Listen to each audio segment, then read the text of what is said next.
having been constantly on campaign for 5 years, rules the most extensive empire the world has ever seen. Having crushed the Persians, he enters Babylon in triumph. Like his father before him, he drinks too much. In Babylon, he uncorks the wine bottle one last time. After yet another night of binge drinking, Alexander complains of severe stomach pains. He's then hit with a fever that rages for 12 days. It is only 8 months since Alexander's closest friend died, with almost identical symptoms. According to historian Arrian, Alexander slowly loses the use of his legs and is confined to bed. He then loses the use of his arms and the ability to speak.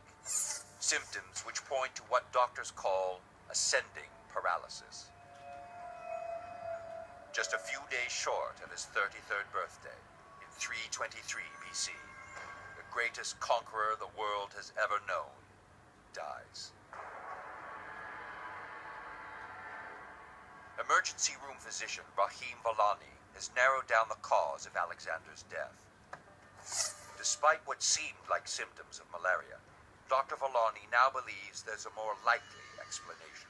We know that malaria was endemic at that time, and we know that Alexander traveled to many different countries and many different regions. In this particular instance, malaria I don't think is the culprit that caused Alexander's death.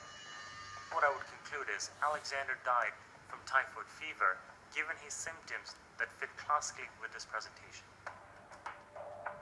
Somebody may not have washed their hands properly or may have got contaminated in the food or the water, and he may have picked it up from that place.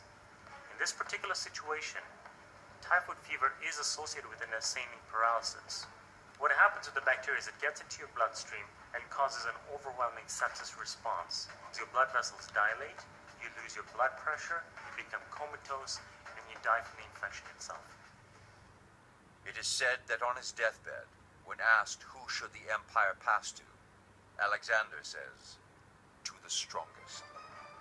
Though he had a cruel streak a mile wide, his personal biographer made sure he was remembered for his military prowess.